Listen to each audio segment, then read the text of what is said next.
the answer to that question, as people reflected, was not so much. That is not the reality I experience. Again, these are in the bottom 10 of 86 questions. The next one here. New Christians find friends in our church quickly.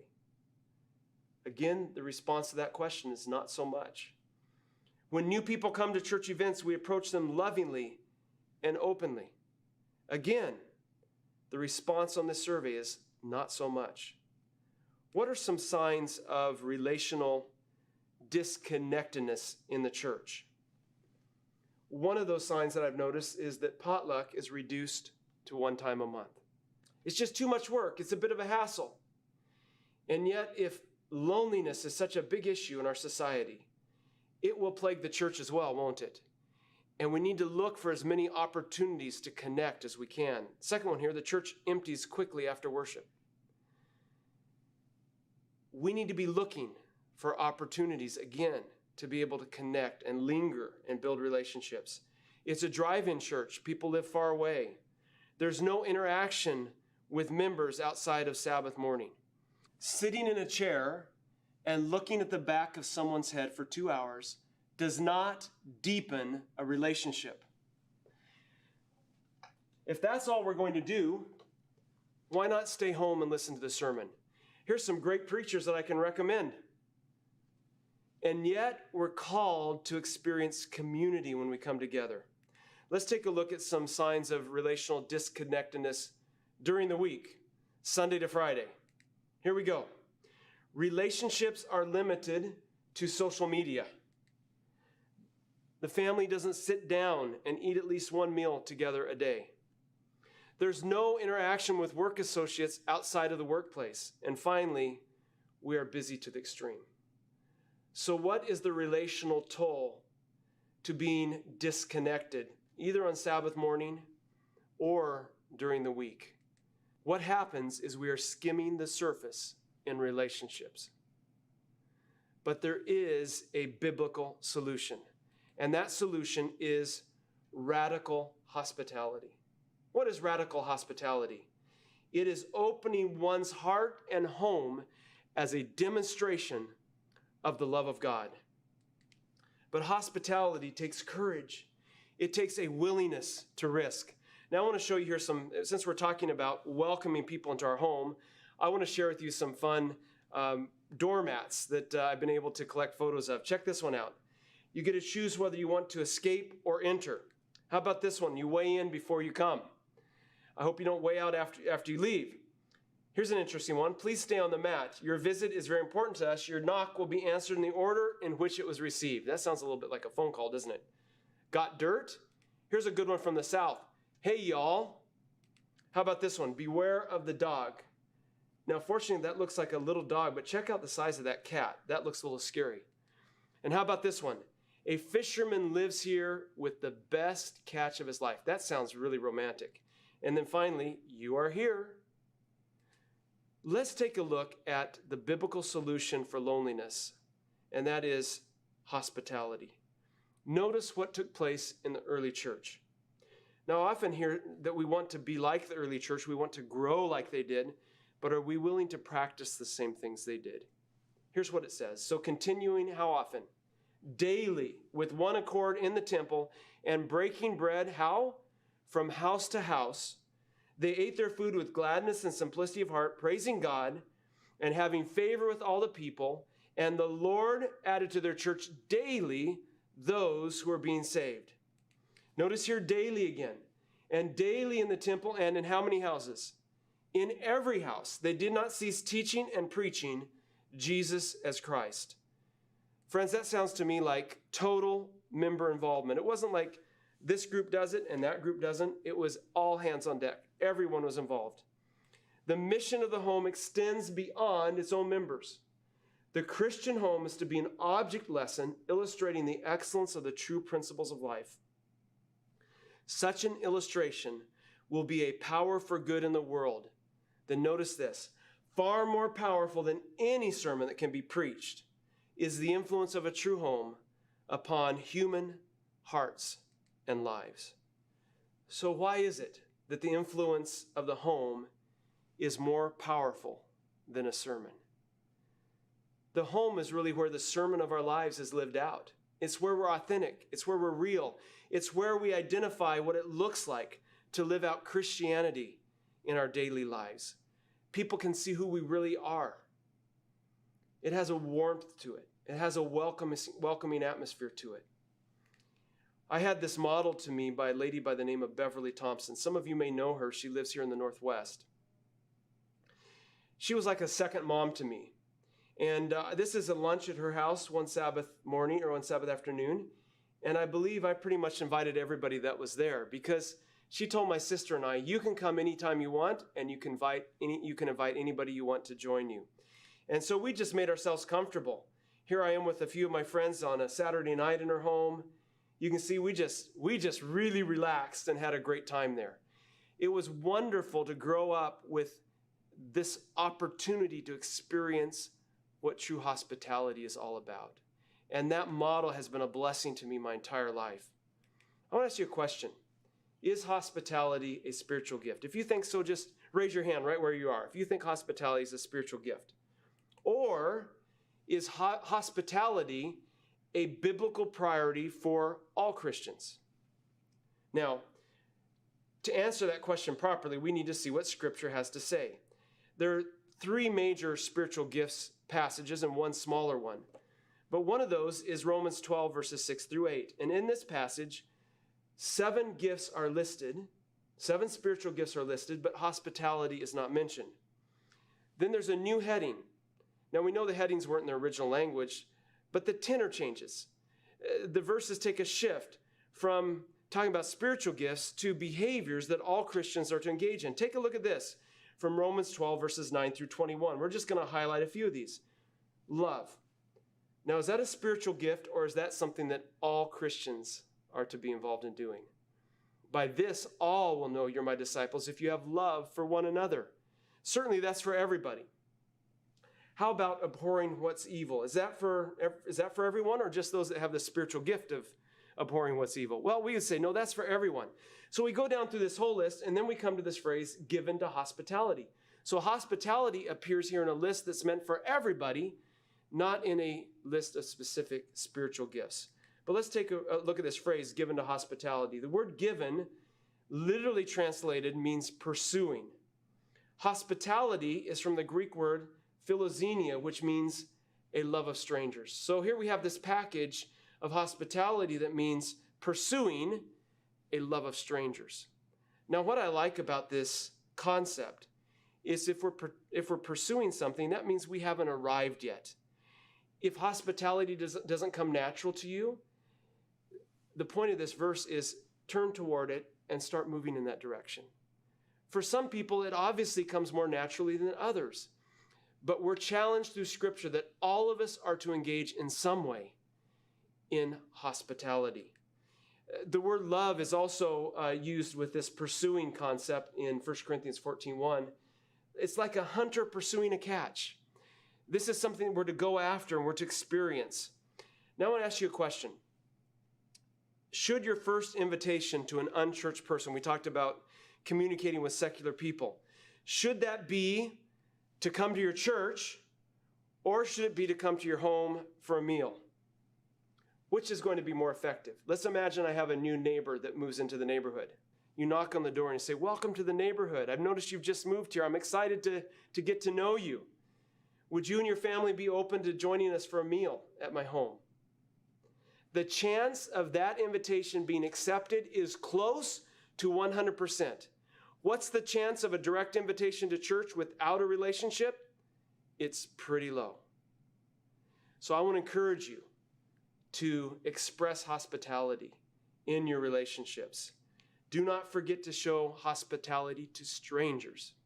For by doing so, some people have shown hospitality to angels without knowing it. In the Bible, there are 59 passages that refer to this importance of one another hospitality. There are 2 different groups that we're to show hospitality to. One group would be unbelievers. We've already touched on that one. But also we're to show hospitality among ourselves with other believers. We're to be hospitable to one another without complaint. In fact, hospitality is part of the description of being an elder in the church. An elder on that journey of hospitality should be a lover of hospitality. I want to encourage you, next time you have nominated committee, that you ask the question, are we electing elders that are lovers of hospitality? Are these the elders in our church? I hope not. I hope our elders are more like these ones. The Lord has given the work of entertaining to who? To a few people that have the gift? No, it says to all his people. It is not in God's order for one or two to do the entertaining for a conference or for a church. A lover of hospitality is among the specifications given by the Holy Spirit as marking one who is to bear responsibility in the church. This is beyond the elders, right? It's everybody. To the whole church is given the injunction, use hospitality one to another without grudging. I like this quote from John Stott. After Lydia and her household were baptized, Lydia then invited Paul and his companions to her house, which probably became the Christians' meeting place. For once the heart is opened, the home is open too. Isn't that beautiful? Well, it's not happening as much as it should. So there must be some barriers that keep us from expressing this kind of hospitality on a regular basis. So I want to help us knock down some of those barriers in our lives. Perhaps you'll identify with one of them as I share. The first barrier is to see that hospitality is not just for someone else. That means we need to turn around and look at ourselves and say, okay, hospitality is for me. I need to engage with it. The second point I'd like to bring to our attention is that everything doesn't have to be perfect. Simple is better. Sometimes we make things too complicated. We want everything to be just so. That's not a requirement to show hospitality. The next point is that you don't have to be a great cook, because Costco is. Simply go to Costco and pick something up that you can share at your meal and your guests will enjoy it. This is a really important one right here. You don't have to be a sanguine. Sometimes people say, I'm an introvert. I'm more withdrawn. Being around people stresses me out. Simply invite a sanguine, an outgoing person to join you for that lunch, for that meal, and they'll help carry the conversation. And behind the scenes, you can be showing hospitality in powerful ways. I want to highlight a few practical ways that we can show hospitality, because I think if we're practical, perhaps you're going to be able to identify some creative ways you can be involved. So I've entitled this Mara's Top 5 Expressions of Hospitality. That's my wife, and we'll start with number 5 and do a countdown. Home-cooked takeaway food for hungry single students. University students love home-cooked food. And if you have a university anywhere near you, they will appreciate an invitation to your home for a meal. In fact, not only would we cook for them that meal, but we would make enough food that we could always send some home with them. And to this day, this young man in the picture here is a friend of mine, and we can continue journeying through life together. Introducing your four-legged friends to your two-legged friends. Animals are a great way to connect. Perhaps you have cats, you might have birds, you might have fish, you might have dogs. To invite somebody to come over and be able to enjoy your animals or talk about them is a great way to connect and experience hospitality. Friends and neighbors for the holiday. I shared with you about our friend Robbo. There he is, right in the center of our Christmas dinner. Our neighbor didn't have plans for Christmas, so we invited him to our home. Holidays are such an important time to connect with people who don't have other plans. The next one here, international foods. And I have a question here. How many Koreans does it take to make kimchi soup? We discovered it takes 4. All of these young men were my students, and they gathered around there as my wife was making kimchi soup, which to them was an incredible expression of hospitality, that my wife tried to cook food from their country, and they all helped her season it in the end, and it was just an amazing experience. And number 1, family adventures with foster children, which is respite care, exchange students, and orphans. This has been one of the most enriching experiences in our life. I can share with you right across here 2 boys from an orphanage in Latvia that have spent a lot of time in our home as we've hosted them. The young man in the middle, his name's Masa. He's from Japan. He came to us as an exchange student and spent some time in our home. I was able to see him pray for the first time because he wanted to learn how to pray. It was just exciting. And you see the boys here on the far right. These are two boys that were in foster care that just hung out with our family all the time. Again, amazing opportunities to connect and be the hands and feet of Jesus, to show love through hospitality. But the top award goes to when I actually help in the kitchen. Is that fair enough? I want to close with a story, with an experience called Broken Windshields, Healing Hearts. We need a new vehicle, a new used vehicle. And so I found one for sale in a suburb that was about an hour away. I did a search on Craigslist to find it. And I negotiated a price, but the vehicle had a problem. It had a cracked windshield. And so I asked the man selling me the vehicle, $4,100 was the price. What a great deal. Do you know somebody who can fix cracked windshields? And he got on the phone right away. He said, yep, let me call my friend Margarito. He calls up Margarito, and they're in conversation, and he said, he's booked today, but he can come to your house tomorrow. I said, does he know that I live an hour away? He said, yep, he knows. That's no problem. He'll just write down the model, and he'll bring the windshield that you need. So sure enough, the next morning, Margarito and his wife, Brenda, show up at our house. When my wife comes outside and we begin engaging them in conversation, they had, Brenda in particular, had come across from Central America. And we had an amazing conversation, invited them to come to our home for a meal at some point. They were super excited to accept that. He gave us some business cards when he left, but I forgot about the invitation to our home. And I think this is what happens sometimes. We have really good intention, but our follow-through is lacking, and that's what happened here. But God had a way of bringing it back around again. We had to replace another vehicle, and I began doing my search on Craigslist again. And I can't believe what happened. We found the truck we were looking for in the same suburb, about an hour away. This is in a huge metro area, Dallas-Fort Worth, at the time over 6 million people. For the same price, $4,100, and with the same problem, a broken windshield. Well, this time I knew who I needed to call, and I got a hold of Margarito. And as we had that windshield replaced, I said, Margarito, let's get out our calendars and let's schedule a time for our families to get together.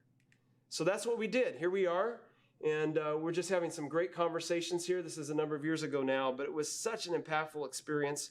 Some of us went outside to play some soccer outdoors, and my wife began to build a beautiful relationship with Brenda. When we moved out of state, as my wife communicated this to Brenda, Brenda asked us something that surprised me. She said, would your family be willing to take my teenage daughter to live with you? What a huge request. What gave her that confidence and trust in us? Simply, we had opened our home and loved them through hospitality. Now, she didn't end up moving with us, but it really made that point strong and clear to me, and I haven't forgotten it. Check out this quote. There's a great work to be done, and if you go to your neighbor with your heart all warm and glowing with love, do you not think that you can find the key to unlock your neighbor's heart? The answer to that question is yes. So I want to leave you with two challenges. Part one, as our churches begin to fellowship again, I want to encourage you to increase opportunities for connection. If you've been having one fellowship meal a month, increase it to 2. If you've been having 2, increase it to every week. If you've been having fellowship meals, fellowship luncheons every week, start having a breakfast. The point is, we need to have opportunities to connect. It's why we gather together. We're not to forsake the assembling of ourselves together. We need to have those moments of connection, and we need to expand them. The second challenge I'd like to bring to you is that for the next 30 days, I want to encourage you to invite a neighbor or coworker to your home for a meal. Of course, once it's safe to do that with COVID-19 and so on, and then share a small gift with them afterwards. You will be amazed at the connections that will happen by that simple gesture of hospitality on your part. Pray that God will bless you as you engage with this and will give you the courage to step forward. I want to go ahead and take a look at our quiz as we close out. According to a recent study, what is the next big public health issue? Loneliness. As a church, as an individual, let's do something about it. Second question, what is more powerful than the best sermon? The Heritage Singers, the influence of a Christian home, a trip to the Holy Land, or Dan Linroot's Fire Chili? I don't know if Dan makes fire chili or not, but more powerful is the influence of a Christian home. Third question, what was wrong with both used vehicles that the Evans family purchased? They both had a broken windshield. Fourth one, what does the word hospitality mean in the Greek in Romans 12:13? It means a love for strangers. I have my contact information here. I hope that you've been blessed by these series as we look to live a Spirit-led life every day. Hello and welcome back. Thank you so much for watching that presentation. I'm sure you have some comments, some questions that you would like me to ask Tom, and so you can take this time now to write it in the comment section below. I already saw one comment, Tom, welcome, from Shannon saying, thank you for this message. Excellent message. All of these messages this week have been really, really good. Now, just before we start, I have to mention this. Tom, have you ever tried a Schamburger or a Pronto Pup here at Camp Meeting before? You know, I grew up attending Gladstone Camp Meeting, and so I was used to this phrase Schamburger, and then moved away from the Northwest as a young adult, and I never heard it again. And so when I came back, I thought, man, I've heard that before. And then I realized it's kind of probably been coined by Gladstone Camp Meeting, by Oregon Conference. So even Pronto Pup, too, that's kind of a unique name. But yeah, of course. Plenty of opportunities. My family and I were here yesterday. We did the whole drive-through experience. The lineup was so long, but it was so worth it because we got a Schamburger, we got the Pronto Pups, and we got this kettle corn, and it was so good. I wish it was sold all year round, but probably for my health, it's probably better that it's only sold once a year. But boy, I would buy a truckload of this stuff. It is so, so good. So we had our first official camp meeting experience here at Oregon, eating those things, and boy, it was a really good experience. So, you know, Rob, I think it's Adventist comfort food, right? Yeah, probably. They're not telling us how many calories are in these items. And somebody mentioned to me in the lineup that they call it a Pronto Pup, but it didn't feel so pronto because of the lineup that was all the way out to the entrance of the driveway. But fantastic food, and really enjoyed, even though it was social distancing, just seeing some of those cars coming through with smiles on their faces. It was a great experience. Looking forward to next year. Hopefully we can, by God's grace, have everybody here and experience camp meeting as it's supposed to be experienced. So thank you once again for that presentation. Definitely a thought provoker for me, especially as it relates to how we can do church better, how we can take church to another level, reaching out to people in our communities.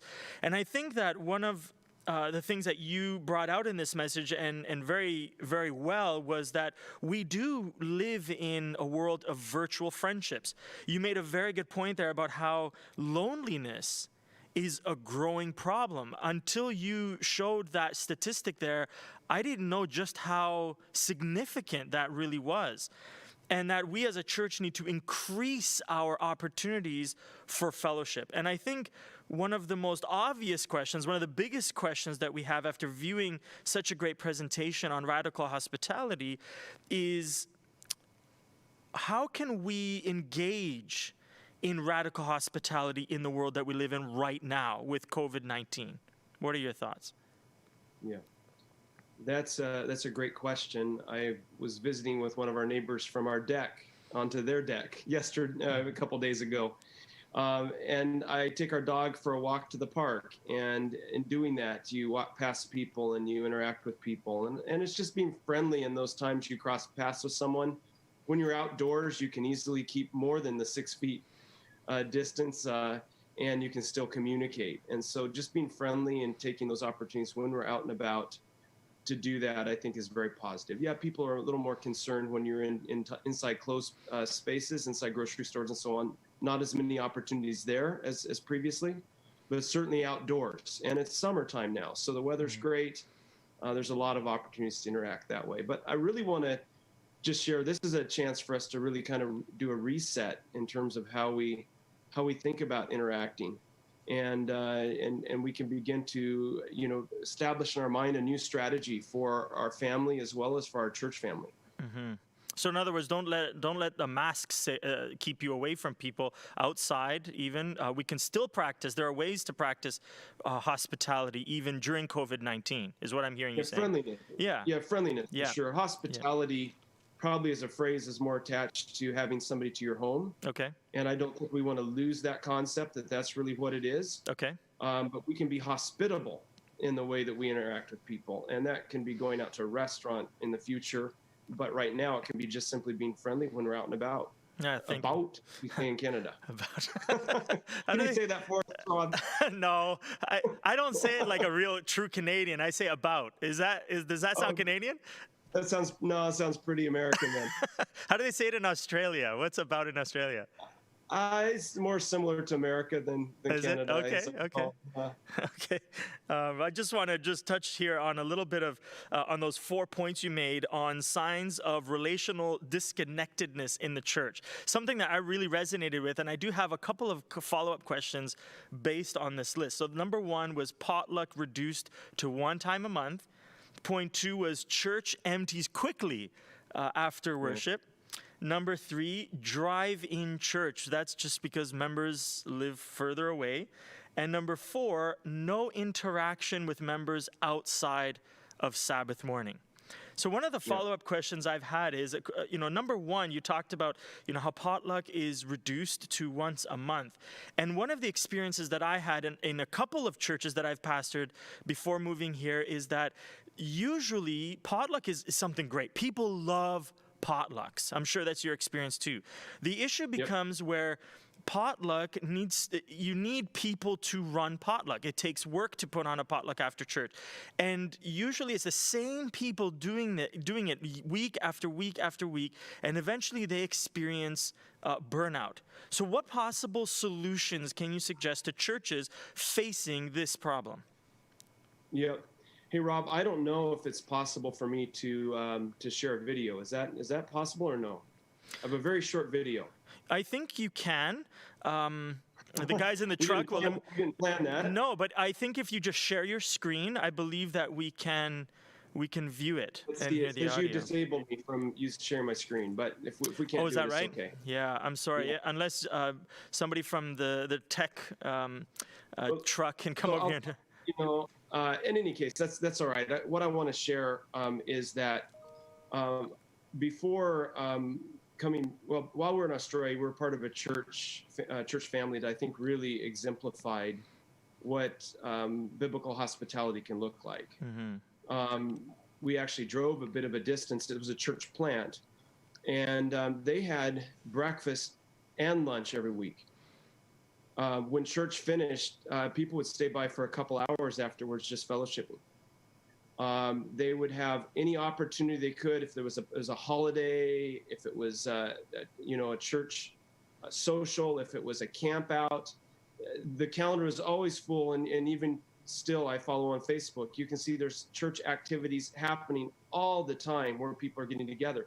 And of course, as they have people that are Bible study interest or people from the community that they're getting to know, they invite them to join them for these activities. The church has a juice bar right at the front of their church that's on the sidewalk right there in the community. People come by and they purchase juice right there and interact with the members. And they have an op shop, which is like a used clothing store. That's the front of their church. Wow. The worship is in the back. And so they really exemplified, I think, in the 21st century, very much a first century kind of church. And I can tell you that it was just a tremendous blessing to be part of a community like that.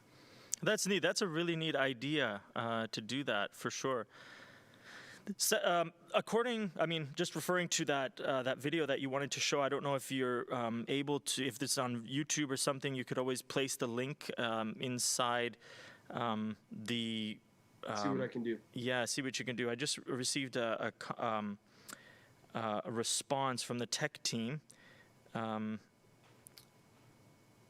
Yeah, I'm not sure we're going to be able to do that right now, just simply because of timing and things. But what you can do, yeah, if you're able to do that, we could watch it if you place the link either in the Facebook or the YouTube message, and folks can watch that. So number two, just a follow-up question to that, is that there's some churches, some people that may view connecting or socializing following the church service a negative thing. You talked about one of the barriers being that people right after the church service just kind of get up and leave.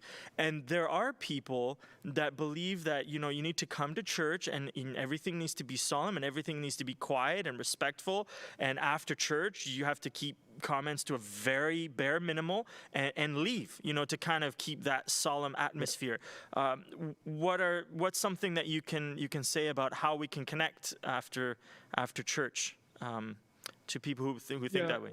I think what I've seen churches where people are even ushered out as soon as church is done, and they think this is professional or friendly. I don't know what the value is in that, or maybe they want to make sure that things are quiet in the sanctuary, or that people aren't doing business in the sanctuary. And I think, obviously it's appropriate. We don't be talking about business on the Sabbath day and get a lot of those conversations happening. But I haven't seen that to be an issue, really. I think it's a straw man. It's something that we put up as a concern, but it's not really the reality. People are just connecting relationally. And I think part of the problem is that we have failed to see that fellowship is actually something very spiritual. Mm-hmm. It's part of a spiritual journey. It's something that we as Christians should be engaging in. So I would kind of discourage us from thinking that we need to be ushering people quickly out afterwards. This, sitting, as I said in the presentation, sitting and looking at the back of someone's head does not produce relationships. So when we finally have an opportunity to turn around and to engage with somebody and to shake someone's hand or hug them when COVID-19 is done, right? We need to take every opportunity for that. Mm-hmm. I think having a nice foyer that's very friendly and welcoming where people can interact there is very important. But if we have a fellowship meal every week, people will be staying around. And I think that's critical to continue that opportunity for relational dialogue. Yeah, excellent point. Excellent point. A third question is, this idea that the churches that I've served in, more and more of them are becoming these churches where people drive in to the church. The church that I most recently came from is a church in a metropolitan area. And so, people don't live very close to the church anymore. They live further away and they drive in to church. So what are some ideas or comments that you may have on building community within the church, so between church members, to grow the sense of fellowship and community? How can we do that when we live so far away in some instances? Yeah. There's probably a number of ways that can happen, Rob. And I'd say, first of all, it really starts with a desire to want to do that. And perhaps that desire may not be internal yet, but as we look at what the early church in Acts did, I think there's a motivation scripturally to say, we need to align with the way the early church functioned, which meant they were meeting every day. And so we need to get to as close to that reality as we can. I had a large young adult group in one church I pastored, and they had multiple small groups that met in various areas of the Dallas-Fort Worth Metroplex. That's a huge metro area. It's the least densely populated metro area, I think, in the United States. So you can drive full speed from one quarter to the other, and it'll take over an hour, and that's at full highway speed. So it's a massive area. And we had people driving in from different areas of the city, but during the week, there were small groups that functioned throughout that whole metroplex. And that enabled people to connect relationally, which is very good. The other thing, knowing that people drive in, we want to make Sabbath as much of an all-day event as we can. And so the times that we are there, we want to maximize and make sure that we're doing things well. I know one church, for example, for fellowship, for their weekly prayer meeting at the church, they would have a dinner. So people could come straight from work, have dinner, and then have the prayer meeting during midweek. So there's a lot of different ways we can do that. And I think one principle that we can look at is whenever we have meetings, we should probably have food too, because that is something that naturally enhances fellowship. Yeah, great. I think I love what you mentioned there about small groups, and I think that that's a very powerful avenue, especially geographically. If you live in the same area, you find people with the same hobbies, and you can start little small groups during the week outside of Sabbath time. And I'm sure if people would like to know how to grow their small group or even start a small group, Don James has an excellent series all week talking about small groups. So someone can definitely tune into that to learn more. A couple of quotes, that you mentioned. One was from Adventist Home that really stuck out to me, and the other one was what you said. Adventist Home, you mentioned that far more powerful than any sermon that can be preached is the influence of a true home upon human hearts and lives. Adventist Home 31. And then you followed that up by saying people will more likely accept an invitation to your house for a meal than an invitation to your church. So question is, why do you think that's the case? And how can we begin changing the culture of our churches to be lovers of hospitality? Yeah, that's a good question, Rob. When was the last time somebody turned down an invitation to your home, Rob? I can't remember. Honestly, I can't remember. It is socially, culturally appropriate to respond positively when somebody invites you for a meal or invites you to their home. Absolutely.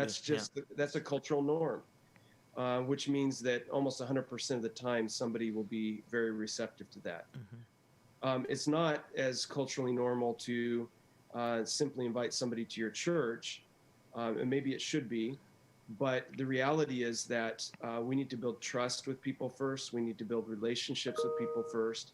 And that best happens through showing hospitality right now during COVID, being hospitable in the way we interact with people.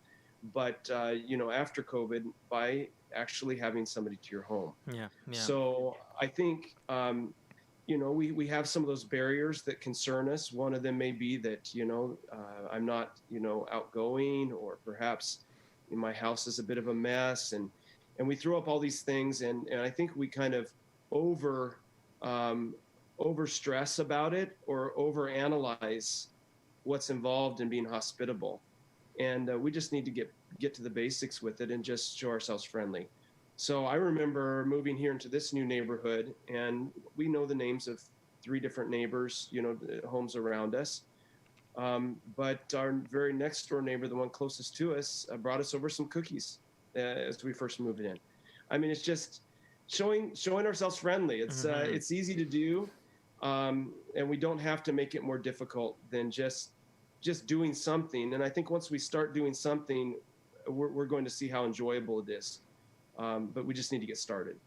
Yeah, I agree. That's a really good point. Just wrapping things up here. You talked about the barriers of hospitality, thinking, you just touched on some of these, thinking that hospitality is for someone else. It's for everybody. We're all called to show hospitality. 2, thinking that everything has to be perfect. And you know what? I have to say this. In some cultures, it is like that. There's no way, even in my background, my culture from Eastern Europe, if somebody comes to your house, things have to look just right, and you have to bring out food, and you have to, I think maybe here in the States, things are a bit more relaxed, and so people can just, enjoy the fellowship more. Absolutely. You want to say something on that? Yeah, no, I had that experience in Eastern Europe where I was in a choir tour when I went to Newbold College in England. Mm-hmm. And so we traveled over to Eastern Europe, and I remember, oh my goodness, they had slippers for us to put on at the door.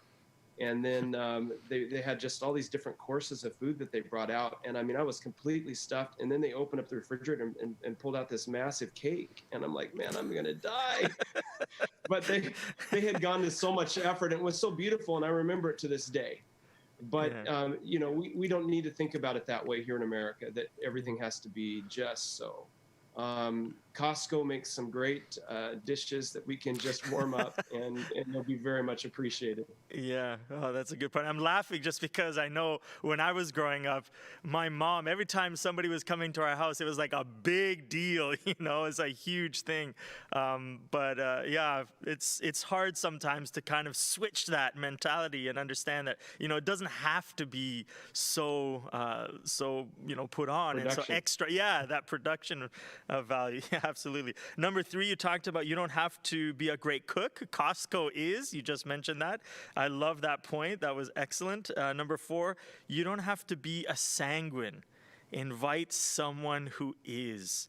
I think that's one of the biggest things. You have people that one of the biggest barriers, because you have people that are more introverted, and they would feel very intimidated to invite somebody to their house and then to think, I have to keep conversation with them. I don't know who they are. I don't know what they like. So you mentioned a possible solution is to invite a sanguine. What if you can't find a sanguine to join you for that meal? What do you say to that? Well, it's probably worth the effort if you want to have a great experience. So it's good to plan ahead and Sure. and see if you can pull that off. Sure. Okay, last question for our presentations is, do you have any books or resources that you can recommend to our listeners who would like to know more about this topic? I do have a book I like to recommend, and the book is in the Bible. It's called Acts. Okay, all right. Look, Great resource. Acts makes it very clear what it looks like to live a committed, sold-out life for Christ.